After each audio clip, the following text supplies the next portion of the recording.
नमस्कार, मी विशाल परदेशी. महाराष्ट्र विशेषमध्ये आपलं सगळ्यांचं स्वागत. राज्य सरकारनं जनतेकरता घेतलेले लोकोपयोगी निर्णय आणि शिवाय वेगवेगळ्या प्रकल्पांबद्दलच्या सकारात्मक घडामोडी आपण जाणून घेणार आहोत महाराष्ट्र विशेषमध्ये. चला सुरुवात करूया.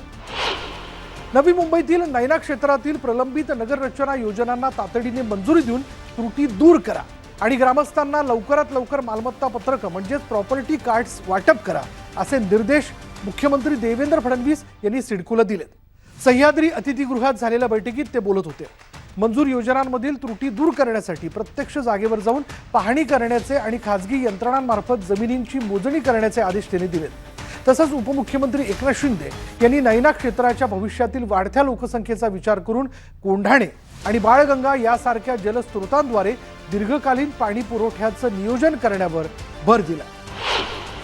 पैशांअभावी कोणत्याही गरीब रुग्णाचा उपचार किंवा शस्त्रक्रिया थांबणार नाही, अशी ग्वाही मुख्यमंत्री देवेंद्र फडणवीस यांनी नागपूरमधील महाआरोग्य शिबिरात दिली.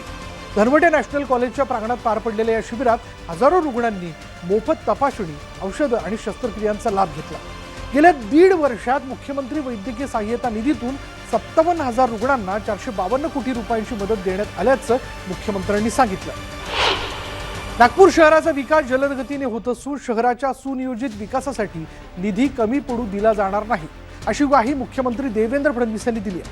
नागपूर महानगरपालिकेच्या कार्यक्रमात मुख्यमंत्र्यांच्या हस्ते लाडपागे समितीनुसार 476 सफाई कामगारांना कायमस्वरूपी तर सरळ सेवेतील 103 युवकांना नियुक्तीपत्र देण्यात आली. यासोबतच स्वच्छता कर्मचाऱ्यांसाठी मोफत घरकुल योजना आणि आपली बस सेवेसाठी व्हॉट्सअप तिकीट प्रणालीचा शुभारंभ करण्यात आला. नागपूरला जागतिक दर्जाचं शहर बनवण्यासाठी स्वच्छता, पायाभूत सुविधा आणि तरुणांच्या कौशल्य विकासाला प्राधान्य देण्याचं केंद्रीय मंत्री नितीन गडकरी यांनी अध्यक्षीय भाषणात स्पष्ट केलं. पुण्यातील गंभीर वाहतूक कोंडीवर मात करण्यासाठी उच्च क्षमता उन्नत मार्ग, अंतर्गत रिंग रोड आणि बोगद्यांचे जाळे हे 3 महत्वाकांक्षी प्रकल्प राबवले जाणार आहेत. सह्याद्री अतिथीगृहात झालेल्या उच्चस्तरीय बैठकीत मुख्यमंत्री देवेंद्र फडणवीस यांनी या प्रकल्पांना गती देण्याचे निर्देश दिले. या बैठकीला उपमुख्यमंत्री एकनाथ शिंदे, उपमुख्यमंत्री सुनेत्रा अजित पवार आणि इतर मान्यवर उपस्थित होते. 43.60 किलोमीटरचा उन्नत मार्ग 2028 पर्यंत पूर्ण करण्याचं लक्ष्य असून यामुळे शहरातील 25 ते 30% वाहतूक कमी होईल. समुद्रात मासेमारीला जाणाऱ्या कोळी बांधवांच्या सुरक्षेसाठी राज्य सरकारने एक मोठा आणि चांगला निर्णय घेतला. मुख्यमंत्री मत्स्य संपदा योजनेअंतर्गत आता खोल समुद्रात जाणाऱ्या मच्छीमारांना सॅटेलाइट फोन दिले जातात. मंत्रालयात झालेल्या एका कार्यक्रमात मुख्यमंत्री देवेंद्र फडणवीस यांच्या हस्ते 5 मच्छीमारांना प्रातिनिधिक स्वरूपात हे सॅटेलाइट फोन वाटण्यात आले. मत्स्य व्यवसाय मंत्री नितेश राणे यांनी सांगितलं की समुद्रात मोबाईल नेटवर्क नसताना वादळ, हवामानातील बदल किंवा आपत्कालीन स्थितीत मदत मिळवण्यासाठी हे सॅटेलाइट फोन अत्यंत उपयुक्त ठरतील. मुंबई शहराची पाण्याची वाढती गरज भागवण्याकरता पालघर जिल्ह्यातील गारगाई धरण प्रकल्पाच्या कामाला गती देण्याचे निर्देश मुख्यमंत्री देवेंद्र फडणवीस यांनी दिले. सह्याद्री अतिथीगृहावर झालेल्या बैठकीत हा प्रकल्प मे 2029 पर्यंत पूर्ण करण्याचं उद्दिष्ट ठेवण्यात आलेलं आहे.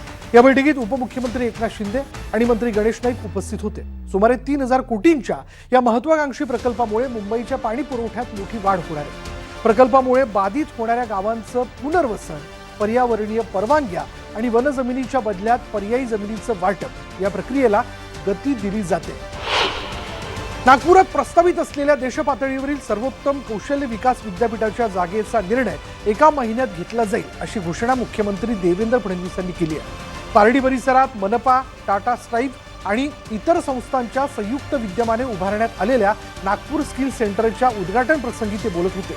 या केंद्रात दरवर्षी 2,000 युवकांना मोफत रोजगाराभिमुख प्रशिक्षण दिलं जाणार आहे. ठाणे आणि पालघर जिल्ह्यातील नागरिकांना अत्याधुनिक वैद्यकीय सुविधा मिळाव्यात यासाठी 900 खाटांच्या ठाणे जिल्हा सामान्य रुग्णालयाचं काम फास्ट ट्रॅक पद्धतीने पूर्ण करण्याचे निर्देश उपमुख्यमंत्री एकनाथ शिंदे यांनी दिले. मंत्रालयात झालेल्या आढावा बैठकीत रुग्णालयाची इमारत पूर्ण झाली असून वीज जोडणी, आधुनिक यंत्रसामुग्रीची खरेदी आणि 1078 नवीन पदांची भरती तातडीने पूर्ण करण्याचे आदेश त्यांनी अधिकाऱ्यांना दिले. या भव्य रुग्णालयात 500 खाटांचं मुख्य रुग्णालय, 200 खाटांचं महिला बाल रुग्णालय आणि 200 खाटांचं सुपर स्पेशालिटी केंद्र असेल. आज महाराष्ट्र विशेषमध्ये इतकंच. पहा फक्त न्यूज 18 मराठी, आवाज महाराष्ट्राचा.